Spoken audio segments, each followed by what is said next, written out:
Glória a Deus. Eu cumprimento a igreja com a graça e a paz do Senhor Jesus. Amém? Amém. Tá, glória. Louvado seja Deus. Vocês estão bem com Jesus? Amém. Que bom. Então vai todo mundo morar no céu, né? Glória a Deus. Assim eu espero. Louvado seja Deus.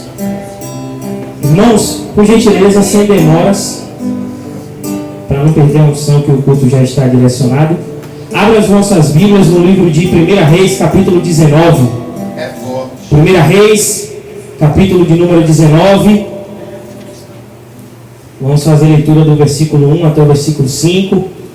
E como já é de costume, deixe sua Bíblia aberta, para que assim o Senhor faça aquilo que lhe apraz. Amém? Agradecendo a Deus por mais uma oportunidade de trazer a sua palavra, que para mim também é muita responsabilidade, mas também é uma grande honra, né? É só Deus que faz isso. 1 Reis, capítulo de número 19, versículo 1. Nessa noite nós vamos tratar um pouco acerca da vida do profeta Elias, amém? Diz assim, 1 Reis, capítulo 19, versículo 1. E Acabe fez saber a Jezabel tudo quanto Elias havia feito e como totalmente matara todos os profetas à espada. Então Jezabel mandou um mensageiro a Elias e disse: assim me façam os deuses e outro tanto, se de certo amanhã a estas horas não puser a tua vida como a de um deles. O que vendo ele se levantou e para escapar com vida se foi e veio a Berseba, que é de Judá, e deixou ali o seu moço. E ele se foi ao deserto, caminho de um dia, e veio e assentou-se debaixo de um zimbro e pediu em seu ânimo a morte e disse: já basta, ó Senhor, toma agora a minha vida, pois não sou melhor do que meus pais. E deitou-se e dormiu debaixo de um zimbro. E eis que então o anjo do Senhor o tocou e lhe disse: levanta e come. Amém? Eu creio que cada um de nós que estamos aqui nesta noite conhece um pouco da vida do profeta Elias. Eu sei que é nítido de todos os irmãos que junto com Moisés, Elias foi talvez o maior dos profetas do Antigo Testamento. Elias é um homem que, quando a gente vai decorrer da história de Elias, a gente percebe que a mão do Senhor era sobre a vida de Elias de tal forma que talvez nenhum outro profeta do Antigo Testamento Deus tenha usado de forma tão poderosa como Elias. Elias se caracterizou, irmãos, pela pregação dura e também pelas manifestações do poder de Deus sobre a vida dele. O texto, pastor Enivaldo, de 1 Reis, capítulo 17, vai nos dizer que Elias era um homem tisbita, da cidade de Tisbe, da região de Gileade, uma região que não era conhecida. Tisbe provavelmente é uma cidade pequena. Deus ele é especialista em levantar pessoas desconhecidas. Deus ele é especialista em levantar profetas de lugares improváveis. E o texto começa dizendo que ele era daquela região. E o texto já começa dizendo: olha, Elias começou a profetizar. E ele lançou que conforme a palavra que Deus tinha dado a ele, não ia cair chuva nem ia cair orvalho. Elias já começa o ministério dele mostrando a autoridade para a qual Deus o tinha chamado. Elias já começa o ministério dele mostrando, dando as cartas como seria o chamado dele. A gente também conhece que logo após Elias profetizar, Elias é levado, é direcionado por Deus para ir para o ribeiro de Querite, porque ele diz que segundo a palavra que a ele foi dada, não ia cair chuva nem ia cair orvalho, mas Deus vira para Elias e diz: olha, vai lá para o ribeiro, porque lá eu darei ordem para os povos que te alimente, e lá você vai beber a água daquele ribeiro. Isso já ia dando as cartas do que era o ministério de Elias. Elias, como foi dito aqui desde o começo, através da vida da irmã Milena, manifestava o que desde o Antigo Testamento a gente conhece como intimidade com Deus. E o texto também vai dizer que por conta daquilo que Elias profetizou, o ribeiro seca. E o próprio Deus que ordenou que ele fosse para o ribeiro, também ordena que ele fosse embora dali. Elias desce, vai até Sarepta. Quando ele chega em Sarepta, ele encontra uma viúva. Ele encontra essa viúva e ele chega para ela e fala assim: olha, dá-me de comer. E aquela viúva diz para ele: olha, tua filha não tem nada, a não ser um punhado de farinha e um pouquinho de azeite. E Elias fala para aquela mulher: vai lá, minha filha, prepara um pão para mim, me dá primeiro, porque não vai faltar farinha e o azeite também não vai faltar na tua vida. Elias sabia para que ele era chamado. Elias tinha convicção do Deus que ele servia. Mas a maior prova na vida de Elias ainda estava para chegar. Porque muitas vezes Deus nos chama, mas as grandes adversidades só vão acontecer na nossa vida no meio da nossa caminhada cristã. Um barco, ele toma direção no começo, mas a tempestade ele só enfrenta no meio do mar. Então tudo isso que estava acontecendo na vida de Elias era Deus começando a moldar e começando a mostrar aquilo que iria acontecer. Elias é levantado por Deus, irmãos, diante de um tempo muito difícil em Israel. O povo tinha dado as costas para Deus, o povo tinha se voltado contra o Senhor. E quem estava reinando em Samaria, que era no norte de Israel, era Acabe.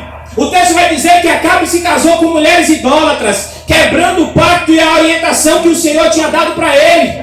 O povo estava adorando a Deus, os altares de Baal tomavam conta de Israel.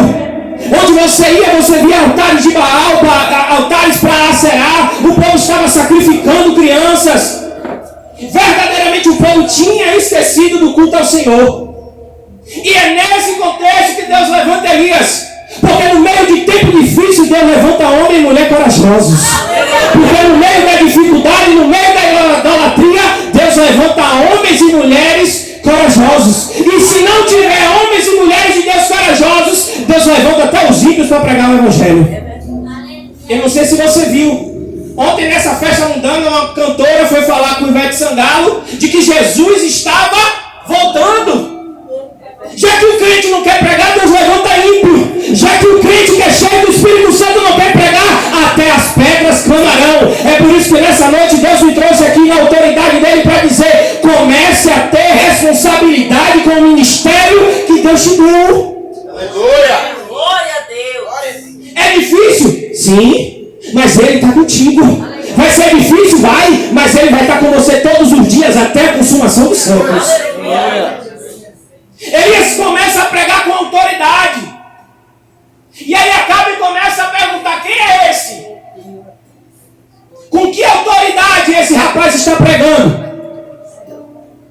Só que Deus dá a direção para ele: olha, Elias, está vendo esse Acabe aí que mata profeta? Tu vai na direção e tu vai pregar para ele e vai dizer que ele precisa se consertar diante de Deus. Aqui já vai uma coisa, irmão. Profeta que é profeta prega para os pequenininhos da casa de Jeová. Mas profeta que é profeta também prega para aquele que Deus manda. Profeta que é profeta prega para o assalariado, prega para quem é empresário.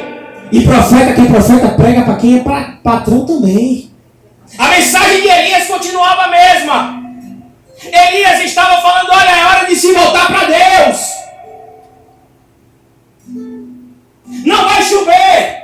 E vocês vão ver que Deus ainda é Senhor do tempo, é Senhor da chuva. Ele ainda é Senhor do tempo. Só que a palavra de Elias começa a se cumprir.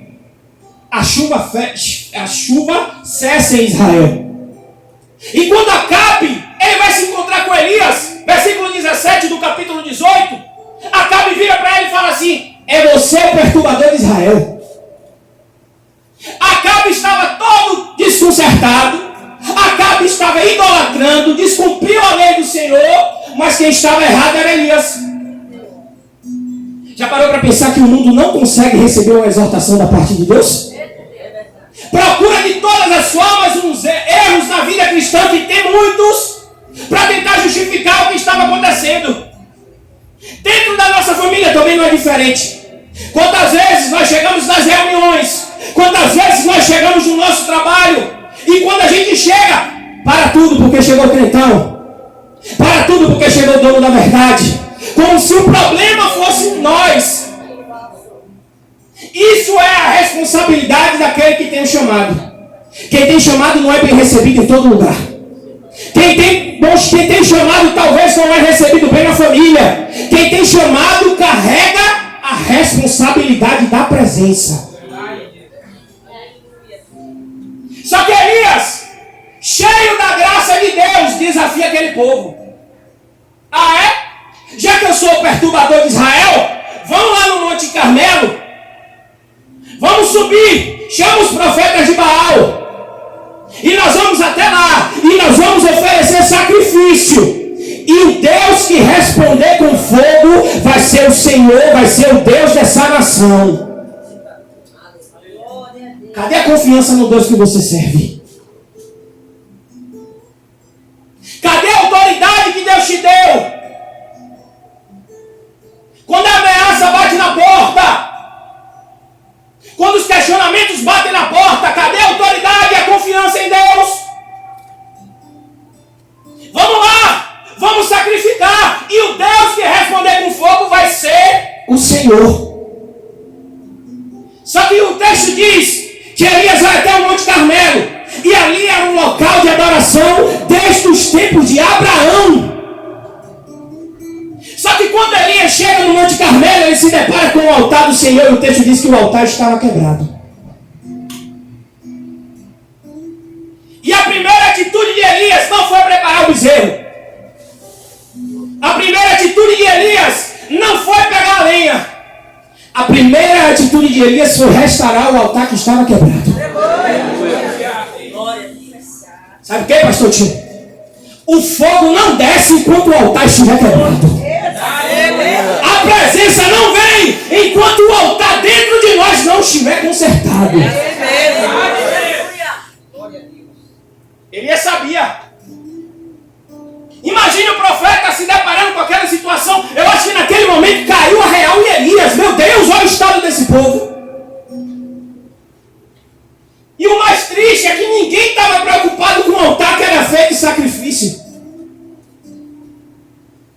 Não tem como, Vanessa, Deus se manifestar do lado de fora se o que estiver do lado de dentro não estiver consertado. Eita glória! Aleluia! Não tem como estar bem com Deus se nós não estivermos bem conosco. Não tem como ser cheio da presença da igreja se dentro de casa eu não restauro o meu altar. Na igreja exorta, mas em casa vê o filho fazendo errado e passa a mão pela cabeça. Prega para todo mundo, mas não prega por dentro de casa. Muito pelo contrário, amaldiçoa. É altar quebrado. Aí chega na igreja um louvor lindo desse, faz de novo, Jesus desce de novo. Vai descer como? Não desce. Não é simplesmente o fogo descer, é fazer como Deus quer para que a presença dele se manifeste no nosso meio. Deus não está procurando sacrifício, Deus está procurando obediência. É verdade. Elias restaura e vira para os profetas de Baal e fala assim: pode começar vocês aí. O texto diz que eles pegam os chicotes e começam a chicotear as costas até o sangue descer. E o texto diz que eles começam antes de meio-dia e vai passando a tarde e Baal não vem. Eles vão batendo, mas o fogo não desce. Só que o texto diz que Elias orou ao Senhor. Aleluia! Não tem como o fogo descer se não tiver oração. É fogo estranho. O texto diz: depois que Elias orou e ofereceu a oferta de manjares e o bezerro, capítulo 18, versículo 38 diz: então caiu fogo do Senhor e consumiu o holocausto, e a lenha e as pedras e o pó, e ainda lambeu a água que estava no buraco. Quando a gente ora, a presença desce, Deus vai mais longe ainda. Ele não só consome o sacrifício, ele restaura a pedra, e até aquilo que está do lado é consumido pelo fogo. Sabe por quê? O crente, quando é cheio do Espírito Santo, ele contamina outro que está do lado. O avivamento começa com um, mas vai espalhando. Aí o texto diz que quando eles olham e vê que o fogo de Deus desce, eles começam a dizer: só Só o Senhor é Deus. Quando você restaura o altar dentro da sua casa, quando você conserta a sua vida, quando o fogo de Deus se manifesta na sua vida, as pessoas que estão ao seu lado começam a enxergar que Deus é na tua vida e começam a glorificar ao Senhor. Mas tudo começou com o altar sendo restaurado. Eu creio, Jesus. Aleluia. Glória a Deus. Só que Elias foi além. O fogo de Deus desceu, consumiu o holocausto. O povo começou a reconhecer que Deus é Senhor. Mas ele pegou a espada e matou os profetas de Baal e Aserá. Pense num cabra de coragem, Elias, mas não é tu não, tu é fresco. Coteado. É medroso. Não é nada. Mamãe, é isso aí. Se mamãe não defender, ninguém defende mais. Ele pega a espada e mata os profetas de Baal. Ele vai além. Ele tem interesse de que o povo enxergue de que Deus é o Senhor. E além do mais, lembra que ele profetizou que não ia chover? Lá em Tiago diz que ficou 3 anos e meio sem cair uma gota d'água em Israel. Ele vai, restaura o altar, o fogo do Senhor vem, o povo glorifica a Deus, ele mata os profetas de Baal e ainda manda o servo, vai lá olhar porque vai chover. Será que esse homem tinha intimidade, irmão? Se fosse o dia de hoje, eu ia dizer que esse cabra tinha um WhatsApp de Deus. Só que o texto diz, lá no capítulo 19, que quando Jezabel descobre que Elias fez tudo isso, ela manda um mensageiro dizendo assim, ó, diga a ele, que o que ele fez com os meus profetas, eu vou fazer a mesma coisa com ele. E o texto diz que quando Elias ouve, ele tem medo. Um cara que matou 450 profetas, um cara que enfrentou o rei de Israel, o cara que desafiou para cair fogo do céu, o cara que disse que não ia chover, não choveu, e o cara que disse que ia chover, choveu, ficou com medo de uma mulher. Sabe por quê, irmão? Tem palavra que é mais perigosa do que qualquer atitude. Tem palavra que entra que nem um foguete dilacerando o nosso coração. A pessoa pode fazer o que quiser com você, mas tem palavras que vão lá, não é a palavra de Deus não, mas vai na profundidade da alma, gera desespero.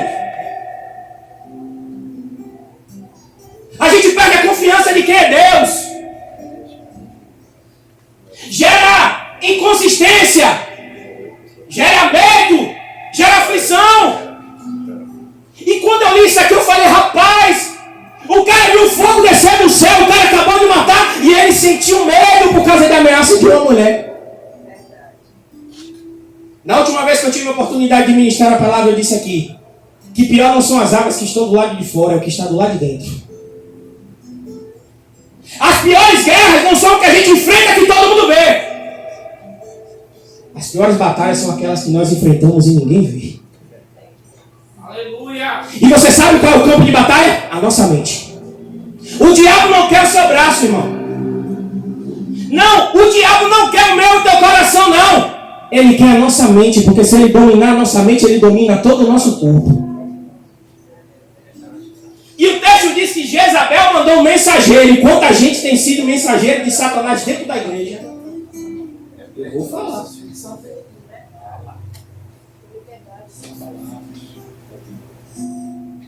Quantos têm sido mensageiros de Satanás no meio do púlpito? Não consola ninguém, não levanta ninguém, mas sempre quer usar a ferramenta, o microfone para querer atingir, para querer machucar. Deus usa o cajado, usa, mas a Bíblia diz no Salmo 23 que a tua vara e o teu cajado me consolam. Uma palavra entrou na mente de Elias e tirou tudo aquilo que ele tinha vivido com Deus. Uma palavra. Elias tinha vida de oração? Elias tinha intimidade com Deus? Mas Elias caiu. A gente não ora como Elias orava, não busca como Elias orava. Você sabe por que a gente não caiu ainda? Porque a mão de Deus está sobre a nossa vida e não permite que nenhum mal chegue à nossa casa. Eu lembro de Lucas 22, a partir do versículo 31, que diz assim, ó, Simão, Simão, Satanás quer nos peneirar como trigo, porém eu roguei por ti para que a tua fé não se desfaleça.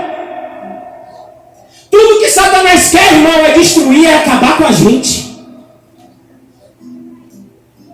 Só que Jesus vira para Pedro e disse, Pedro, tu não caiu ainda, porque eu tenho intercedido por você.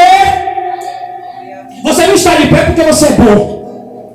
Você está de pé porque Deus ainda está sobre a mão da sua vida. Deus ainda está cuidando de você. Ele se desespera. E o texto diz que ele, no versículo 4, diz assim, ó, e ele foi ao deserto. Não foi Deus que levou Elias para o deserto. Não foi Satanás que levou Elias para o deserto. Ele mesmo tomou a atitude de ir para o deserto. Tem hora que a gente tem que vigiar, porque uma palavra, uma atitude tomada de cabeça quente pode gerar grandes consequências para a nossa vida. Muitas vezes nós mesmos estamos nos colocando nessa situação. Muitas vezes por conta própria, nós estamos pegando caminhos que Deus não tem direcionado para nós. A Bíblia diz, irmãos, que a bênção de Deus ela não acrescenta dores.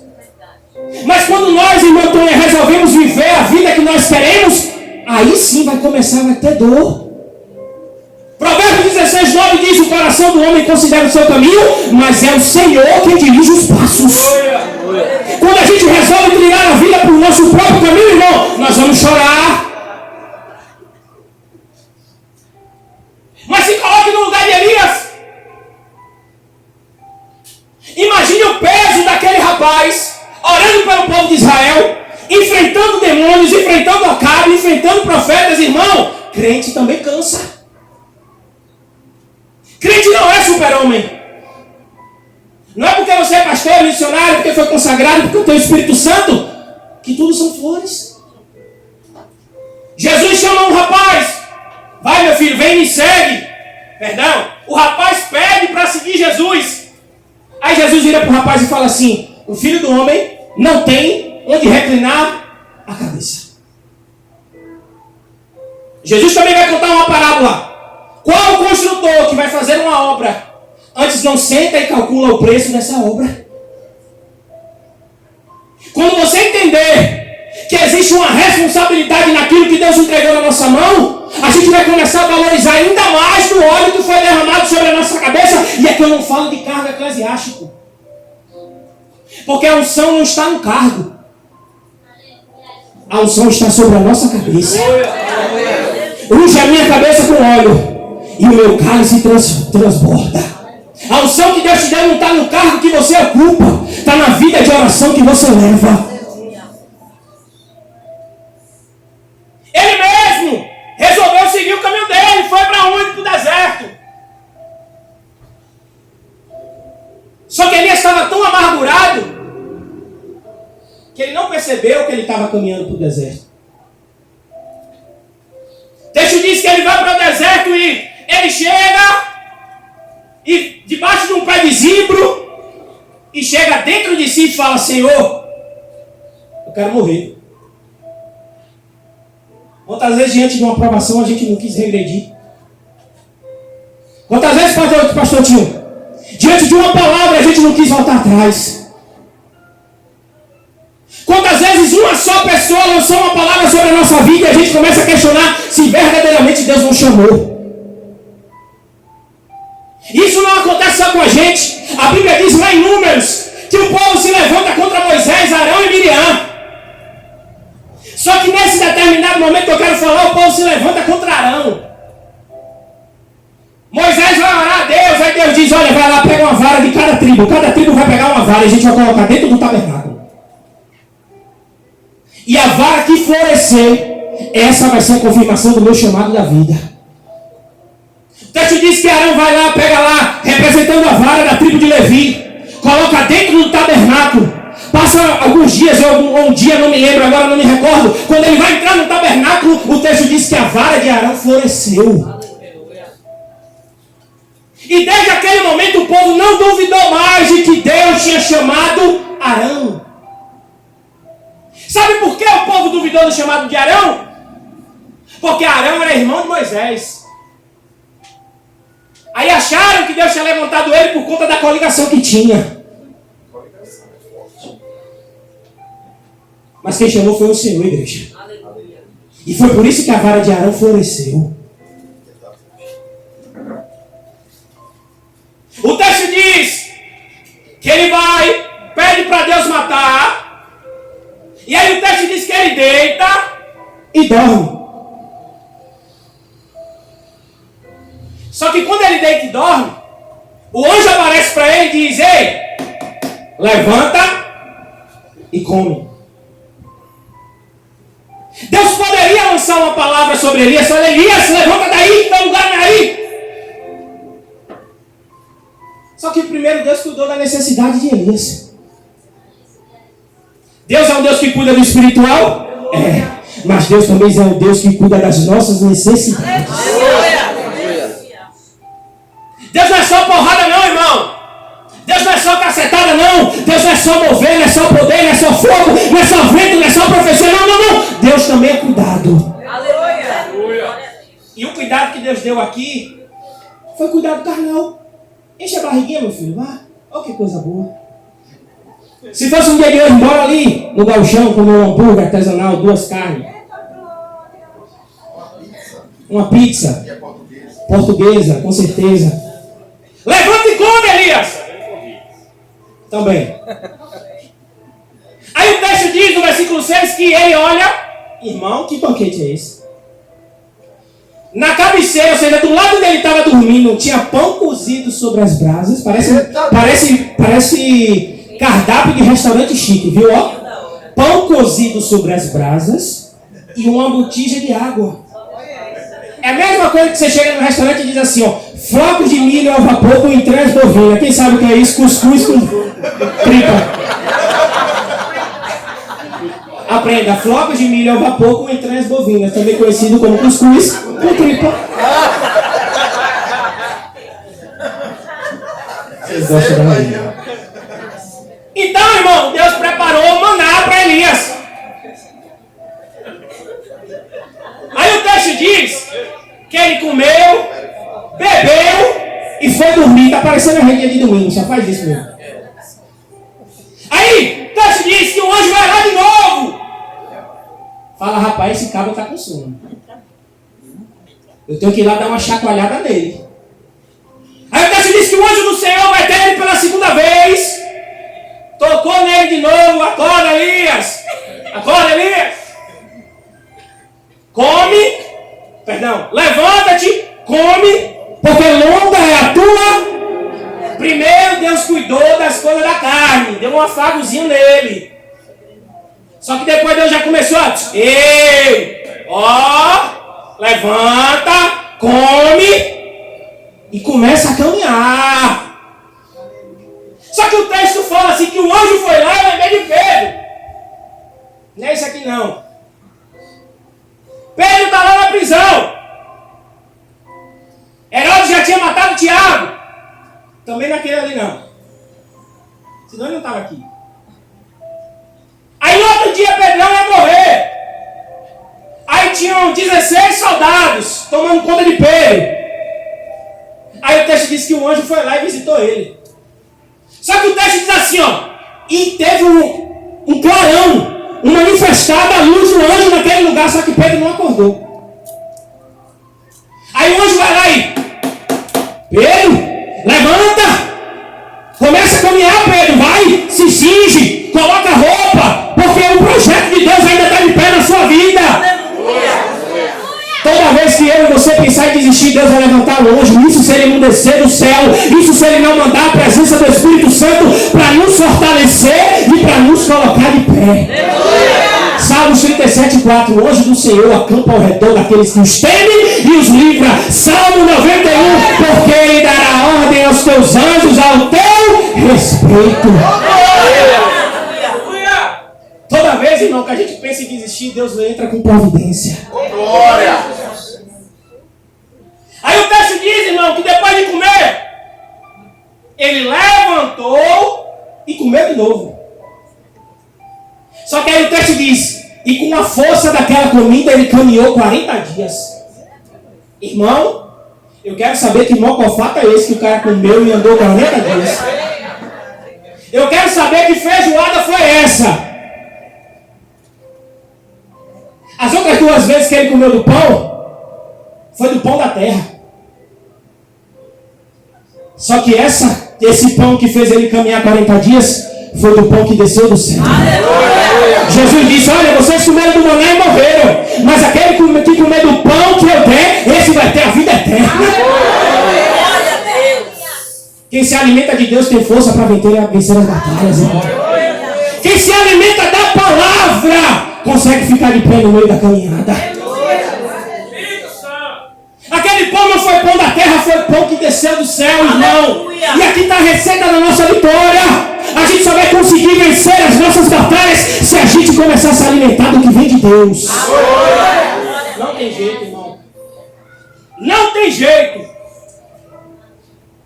Só que ele caminha, pastor Alex, 40 dias com a força desse pão, desse mocofato. Só que depois de 40 dias ele chega no orelha de Deus mandou e vem ele ficar lá. Não, ele entra na caverna.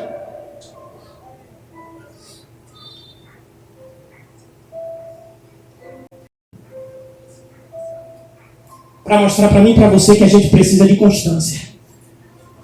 Não adianta viver uma experiência com Deus no ano passado se agora a gente não tiver constância. Não adianta orar só na terça-feira no ciclo de oração que não vai adiantar nada. Não adianta viver experiências do passado, do que Deus fez na sua vida, não, de milagre, de fogo cair. Não. Deus está querendo de mim e de você constância. Aleluia. Constância não é feito para o culto, não, irmão. É importante, é. Constância não é vir para a escola bíblica, para o ciclo de oração. Constância é buscar a Deus dentro de casa. Lembra do começo da pregação? O altar é restaurado dentro de casa.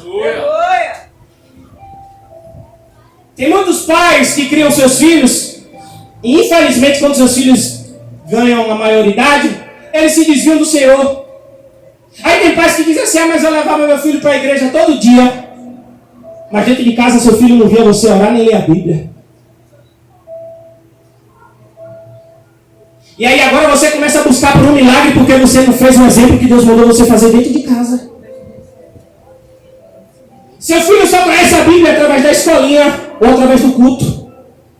Seu filho não sabe nem quem é Davi, nem quem é Moisés. Isso se a gente souber. E a gente tem por mania espiritualizar, pastor Alex, o que é carnal. Se você xinga dentro da sua casa, o seu filho vai xingar também. Se você tem bons costumes dentro da sua casa, a tendência é que seu filho também tenha bons costumes. Elias entrou na caverna. E aí Deus aparece para ele e fala, Elias, o que é que você está fazendo aqui?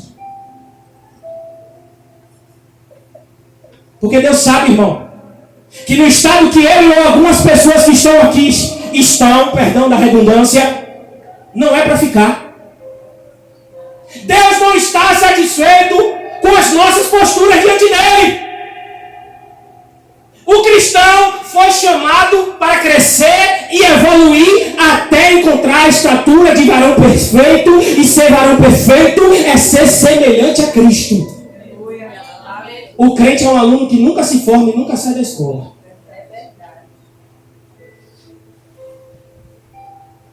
Elias, está fazendo o que aí, Elias? Aí ele começa com lenga-lenga, é porque eu fui zeloso. É porque só tem eu de profeta. Não, é porque é muita luta. Não, é porque não está pronto. Eu sei que você conhece um crente que só reclama, eu sei. Ele só reclama. Para contar uma bênção é difícil. Para pegar a palavra, misericórdia. Já pega o microfone e chora. Não é muita batalha. Tudo é demônio, irmão. Ele espirrou. Eita, seta de enfermidade.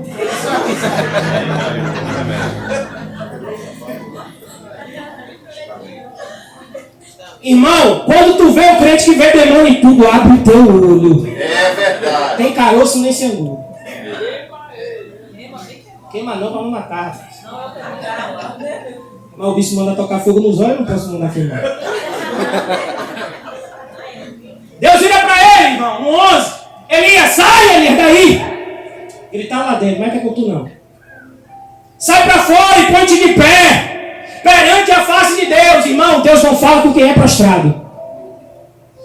Deus fala com quem é necessitado. Mas Deus não revela projeto para quem é prostrado. Quer que eu prove na Bíblia? Jeremias, levanta-te e desce. Antes dele descer para buscar a presença, Deus cobrou de Jeremias posicionamento na presença dele. Eita glória! Aleluia. Jeremias, levanta e desce, porque lá eu vou falar com você. Pera aí, Deus já estava falando com ele. Deus até fala com quem está prostrado, mas só revela projeto para quem busca ele.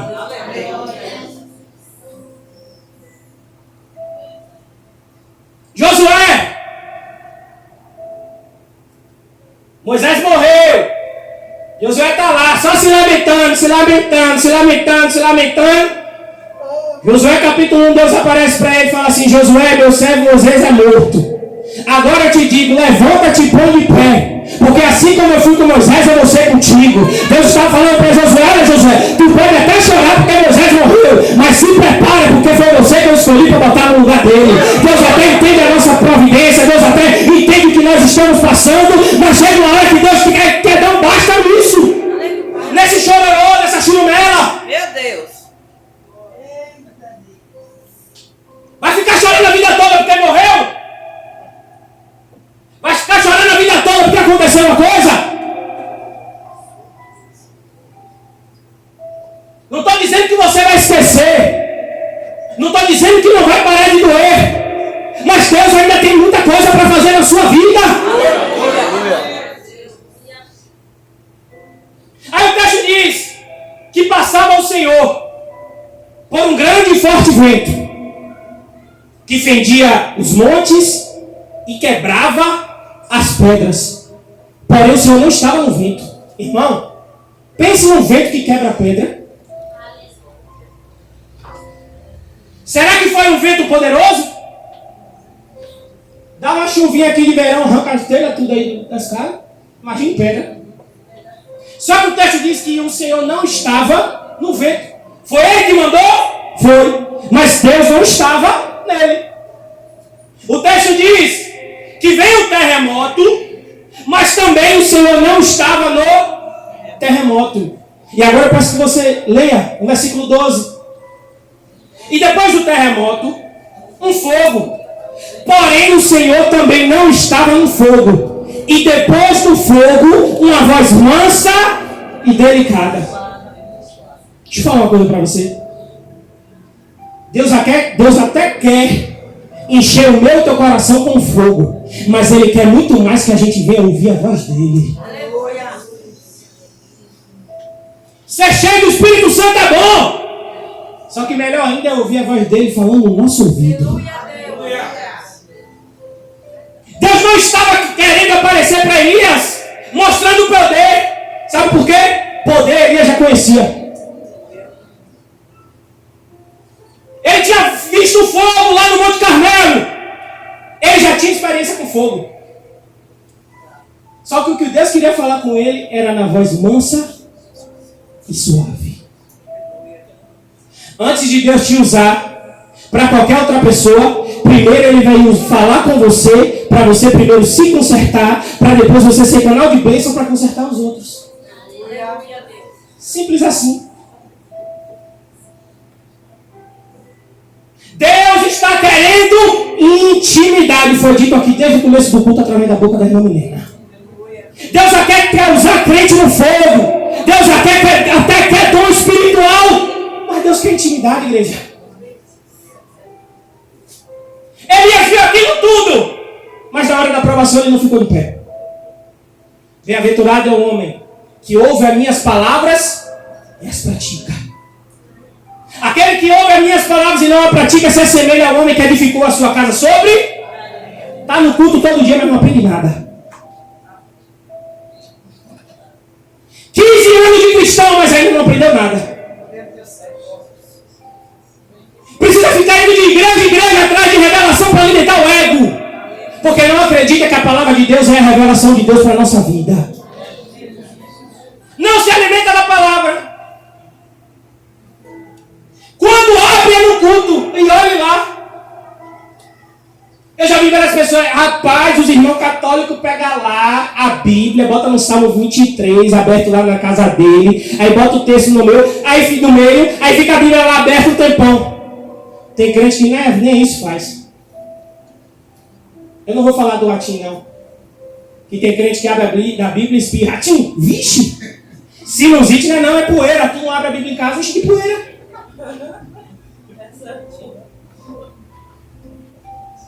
Aí quer que o fogo venha. Vem, Senhor, me encher, bota os dois. Não vai, não. Se o altar está quebrado. Se dentro de nós existem coisas que precisam ser resolvidas. Pessoas feridas geram feridas em outras pessoas. Pessoas curadas são um canal de Deus para curar outras pessoas. E só é curado quem se permite deixar ser trabalhado na mão do oleiro. Como é que purifica ouro? No fogo. Se Deus tem permitido certas coisas na minha vida, é porque eu preciso ser purificado.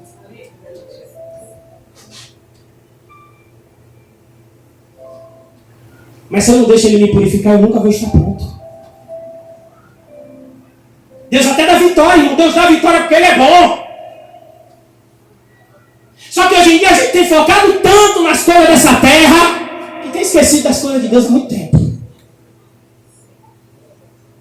Antigamente, fazia muito tempo, quando eu me converti, o sonho de todo novo convertido era ser pregador. Eu achava a coisa mais linda, os caras novinhos, de terno e gravata lá na Assembleia, pregando grego, hebraico, aramaico. Eu falei, misericórdia. Hoje em dia o cara se converte e tem saudade do mundo. Faz igual a igreja, bota lá na internet. Botou um bloco lá no Rio de Janeiro, no meio da rua. Bola de neve.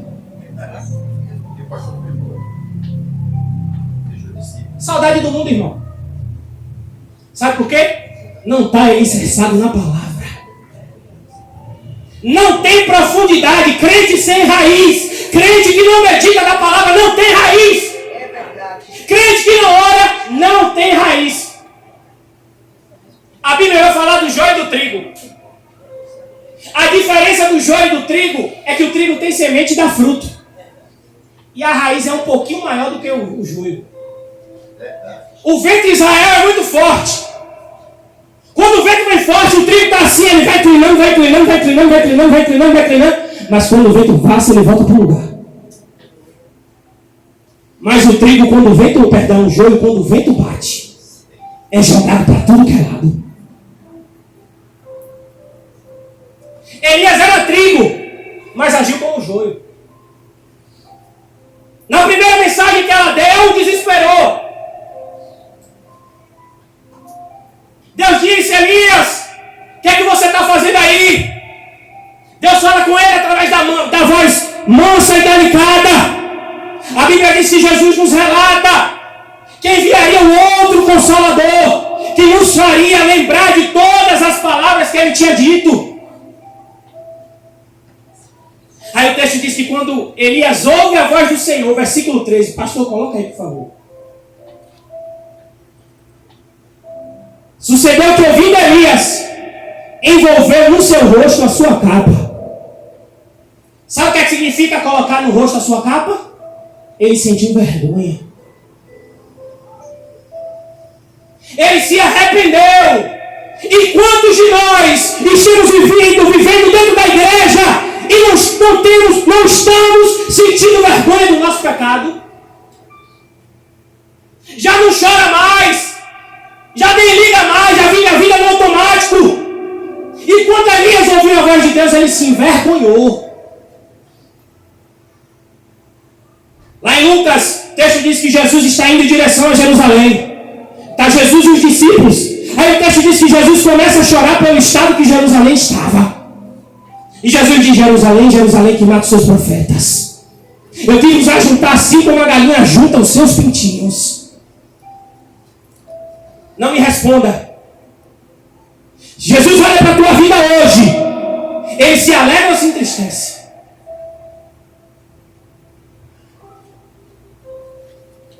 Gera alegria no coração de Deus ou gera tristeza?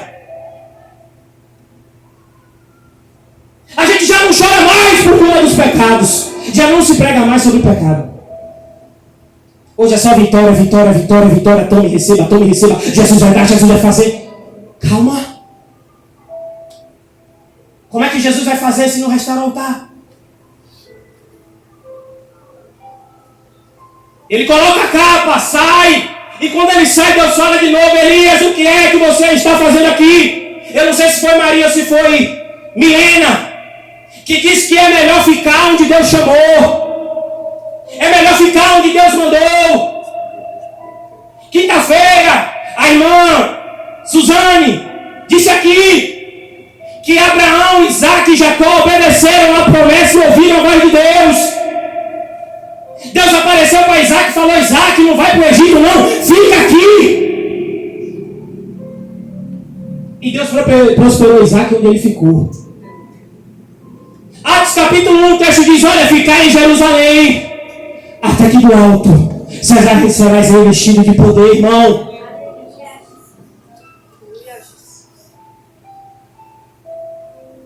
Aí o Senhor diz: Elias, o que é que você faz aqui? Depois Deus vira para Elias e fala: vai e volta pelo teu caminho. Sabe o que Deus está dizendo? Volta ao primeiro amor hoje. Volta a me buscar como você me buscava. Volta a evangelizar como você evangelizava. Volta a fazer as coisas que você lembra e você sabe. Eu lembro de Ezequias. Ah, Senhor, lembra do tempo que eu te buscava. Ezequias assumiu de que o estado que ele estava naquele momento não era o que Deus estava querendo. E que Deus está falando para mim e para você hoje: volta pelo caminho. Volta a buscar, volta ao primeiro amor, volta a ter intimidade, volta aquele tempo gostoso que você tinha, que você se derramava, que você orava e Deus respondia.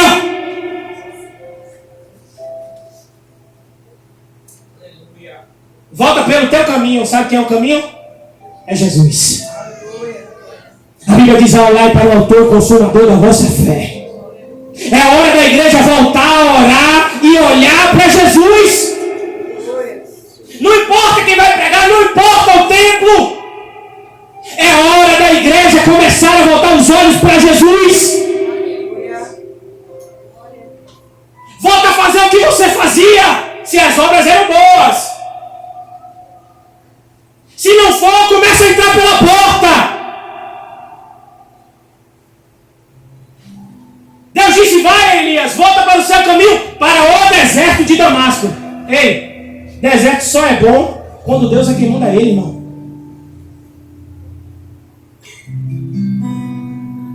Se nós formos para o deserto, pastor Tinho, sem a ordem de Deus, nós vamos ficar no deserto.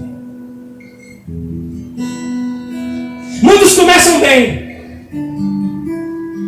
Muitos chegam na igreja cheios de disposição. Quer mudar o culto, quer mudar a Santa Ceia, quer mudar tudo. Um ano depois já não faz mais nada. Porque colocou a mão onde Deus não mandou colocar. Elias estava se sentindo desesperado porque ele achou que só tinha ele de profeta. Queria morrer. Aí o texto diz: olha, levanta, unge Azael sobre o rei da Síria. O 16 diz: e também a Jeú, filho de Nissi, ungirás reis de Israel. E também Eliseu, filho de Safate, ungirás profeta em teu lugar. Pega isso aqui, irmão. Moisés diz: Jesus, Deus, estou cansado. Não aguento mais esse povo, não. Aí Deus vira para Elias e fala assim, perdão, para Moisés, e fala assim, olha, do Espírito que está sobre ti, levantarei 70 anciãos. Às vezes a gente olha e se enxerga sem força. Só que a unção de Deus que está sobre nós, se for compartilhada, serve para muito mais pessoas. Elias estava querendo morrer. Aí Deus diz, olha, tu vai ungir Azael, tu vai ungir a Jeú, e você também vai ungir a Eliseu. Sabe o que Deus estava dizendo para Elias? Elias, não para não, porque ainda tem gente lá na frente esperando você. Elias, não desiste agora não, sabe por quê? Porque tem gente que ainda depende de você. Que tem gente que só está de pé por causa do teu testemunho e vê seu esforço para ficar de pé na presença de Deus. O grande segredo da fé cristã, irmão, é que Deus nos chamou para gerar discípulos. Elias não ungiu Azael, Elias não ungiu a Jeú, mas Elias ungiu a Eliseu, que ungiu a Azael, e que ungiu a Jeú, que ungiu outro, e que foi ungir outro, e que foi para outro. E assim o que? A sequência dos profetas de Deus continuou sendo levantada em Israel. Através de quê? Através da perseverança de um homem que estava pronto para cair, mas que depositou a sua confiança no Senhor, e na hora que Deus mandou levantar, ele levantou e continuou na caminhada. Muitas vezes, pastor Tio, o pastor sempre tem que estar pronto para dar uma palavra, mas dificilmente ele acha alguém para nos dar uma palavra de conforto. Quem é pastor aqui sabe disso. No pior momento sempre aparece alguém, irmão, que a gente tem que ajudar. Esses dias aconteceu uma situação comigo, eu falei, Jesus, e agora? Eu vou ligar para alguém aqui para pedir para orar por mim. Passa tempinho, uma irmã liga para mim, manda mensagem para mim e fala, ei, ora por mim. Deu vontade de botar para ela, como mulher, tu é doida? Não vai orar por mim não, fica aí. É assim, pastor? É assim, pastor? Não é fácil, irmão. Assim como não foi fácil para Elias. Só que Elias achou que ele estava sozinho. Já estou encerrando. Misericórdia. Olha esse versículo 18. Deus disse para ele, ó, tu vai ungir Eliseu, tu vai ungir esse povo todo. Aí ele achou que estava sozinho. Aí o texto diz, também eu fiz ficar em Israel 7.000 de todos os joelhos que não se dobraram a... Ei, tem gente que ainda ora por você. Tem gente que nem te conhece, mas Deus desperta na madrugada e fala assim, ó, vai lá orar por ele. Aí tem gente que diz assim, eu não peço oração a ninguém. É mesmo? Quando Jesus estava no Getsemane, quando ele chega para Pedro, Tiago e João, ele pediu o quê? Oração. Aí você é um super crente. Detém toda a água. Só você que sabe onde é que está a arca da aliança. Que não pede oração a ninguém. Gálatas capítulo 6, versículo 2 diz assim, ó, carregais os fardos pesados uns dos outros e assim cumprirei a lei de Cristo. Aleluia. Jó foi abençoado enquanto orava pelos seus amigos. Essa história de que você vai pegar a guerra, que você está preparada, tem vezes que é verdade, mas muitas vezes não é. Você só não está preparado se você não ora. Se você tem vida de oração, você pode pegar, orar por qualquer outra pessoa que não vai acontecer nada.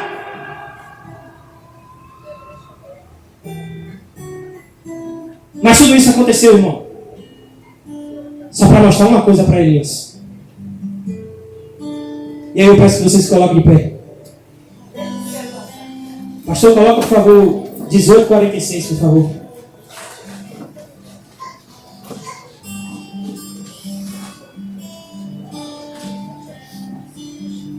Não importa o que você tenha enfrentado, só não esqueça disso aqui, ó. 46.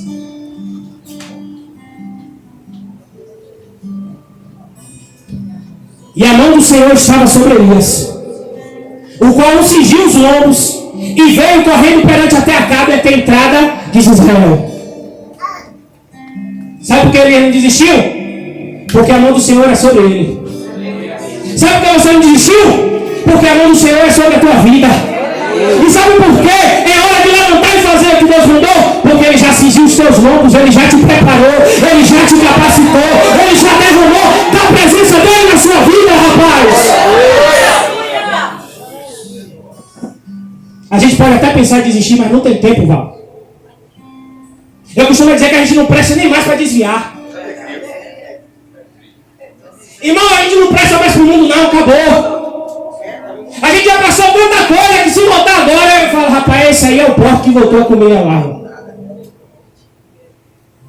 A mão do Senhor é sobre a tua vida. Não desiste do teu chamado, não. Não desiste da tua família, não. Não desista do teu projeto. Todo mundo cansa. Todo mundo sente. Mas lembre-se que toda vez que você pensar em desistir, a mão do Senhor está sobre a tua vida. Vamos orar em nome de Jesus. Eu peço que você coloque a mão no teu coração. Senhor nosso Deus, eterno Pai, Deus, a tua palavra foi pregada, Senhor. Pai, eu creio, Pai, que nem que seja uma pessoa recebeu, Pai, com profundidade no coração, Pai. Meu Deus, a tua palavra diz, Senhor, que o altar teve que ser restaurado para a presença do Senhor, Pai. Deus, resolve dentro de nós as nossas questões, meu Pai. Tira de nós, meu Senhor, tudo aquilo que tem nos afastado de Ti, Pai. Sim, meu Deus. Tira de nós todo o pecado, Senhor. Tira de nós toda a incoerência, Senhor. Tira de nós toda a falta de busca, Senhor Jesus. Pai, nós precisamos voltar ao primeiro amor, Senhor.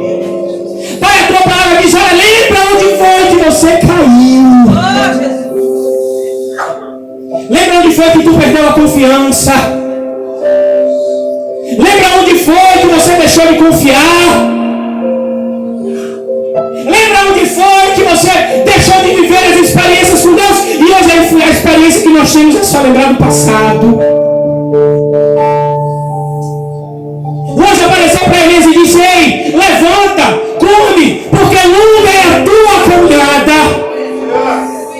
Senhor, ainda tem muitas coisas para nós vivermos contigo, Pai. Senhor, Pai, ainda tem muitas experiências, Pai. Ainda tem muitas pessoas, Senhor, esperando nós. Senhor, se entrou alguém por essa porta pensando em desistir essa noite, Pai. Assim como o Senhor fez, fortalece essa pessoa, Pai. Senhor, Pai, estende a tua mão para nós, meu Senhor. Como está em Isaías 41:10, eis que eu estou contigo. Eu te tomo pela tua mão direita. Não temas, eu estou contigo. Eu te ajudo, eu te sustento com a destra da minha justiça. Senhor, não deixa a gente naufragar em minhas provações, Pai.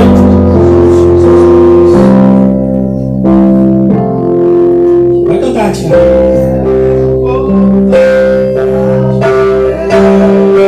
É necessário colocar as primeiras obras. Eu lembro, irmão, que logo quando eu me converti, eu saía daqui da Artelha Pires, ia lá para depois da Calamar andando para evangelizar, para ir numa casa. Ia sem saber quando eu ia voltar, mas eu ia. Eu lembro que eu fiquei desempregado. E uma vez eu orando meio-dia, Deus falou comigo, vai, e você vai evangelizar no meio da rua. E aí na hora de sair eu tinha um cartão no meu trabalho, eu tinha mais ou menos um ano que tinha sido demitido. E na hora estava junto os folhetinhos e o cartão, aí Deus falou comigo assim, pega o cartão e leva.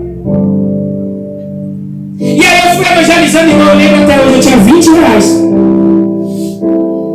para comprar carne. E tinha outras coisas que estavam faltando na minha casa. Só que eu não saí com esse propósito no meu coração. Eu peguei o cartão porque Deus falou, pega o cartão. E aí eu fui por esses botecos aí da Artemia Pires, entrei nos restaurantes, porque, irmão, quando a gente está na prova, tudo que a gente quer é sentir a presença de Deus. Porque só a presença de Deus que traz refrigério para a alma. E aí eu fui evangelizando, e eu senti a graça de Deus, e eu regozijando no Senhor. Aí eu cheguei no Supermix, aí estavam na fila. E Deus falou assim, pega mais carne, porque tem dinheiro no cartão. Tu acha que eu pedi nada? Eu falei, eu tô ficando doido. A gente ouve testemunho demais, ouve pregação oração demais, aí começa a ficar doido na minha cabeça. Aí eu falei, eu vou pegar. Depois eu falei, rapaz, tem a fila lá. Se eu pegar e não tiver dinheiro lá na fila, o povo vai falar, liso ou duro. Não peguei. Aí quando eu chego na fila, irmão, aí essa pra quem disse que Deus não vergonha, viu? Glória a Deus. Tu não ouve mais a minha voz, não? Tu não reconhece mais a minha voz, não? Sou eu que falo com você. Eita, Jesus. Não peguei a carne. Fui embora. Quando eu estava voltando para casa, tinha uma farmácia, eu entrei na farmácia. Eu falei, eu vou ver se Deus estava falando, a farmácia estava vazia. Eu falei, aqui eu não vou passar vergonha. Isso é atendente, não acontece. Atendente está acostumado. Eu falei, vou pegar o Listerine, uma taxa Oral Baby, 10 pontos. Quando eu passo o cartão, sai a notinha. A maior alegria é quando sobe aquela notinha, né, irmão? Eu falei, olha, tem dinheiro. Voltei lá no Supermix, peguei um monte de coisa que eu estava precisando, passou o cartão, aprovou. Estava devendo a luz, irmão, caiu R$420. Comprei as coisas, paguei a luz. E essa para quem quiser me convidar hoje de noite, né? Comprei uma pizza de luz.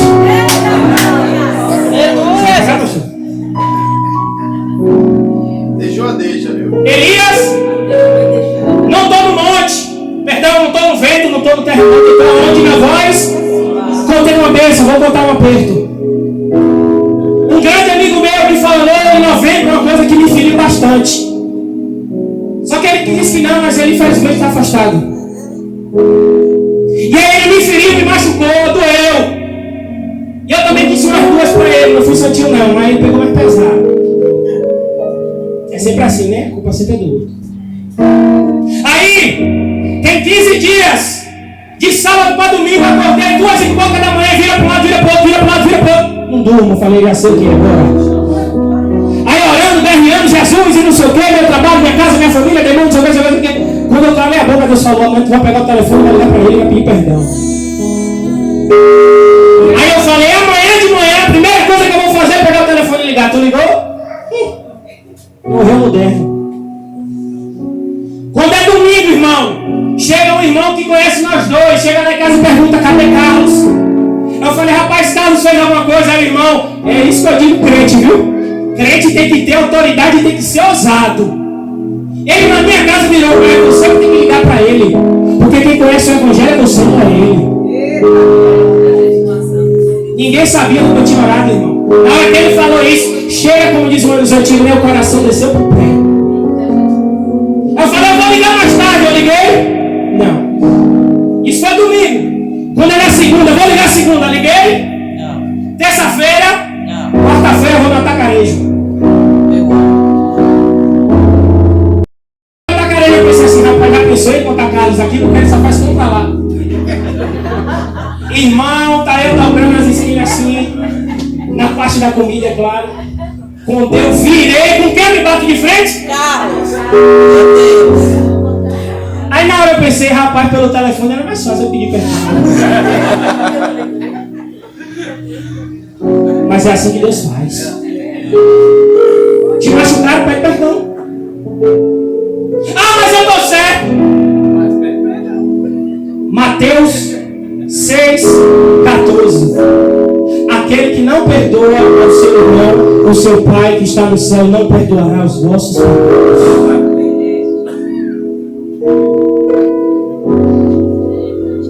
Restaurar o altar e perdoar quem nos feriu. Não é só orar, não é só fogo, não é só coisa espiritual, não.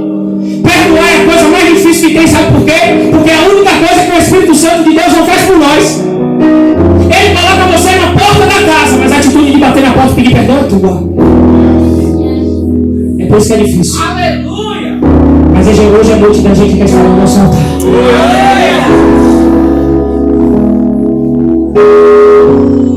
Elias viveu aquela experiência toda por causa de uma palavra. Quase ele leva tudo a perder. Quem sabe alguém te deu uma palavra e quase te levou tudo a perder. Mas muitas vezes nós também somos instrumento para poder ferir outras pessoas. E por ser crente, não desce no salto. Não pede desculpa, não pede perdão, não assume que está errado.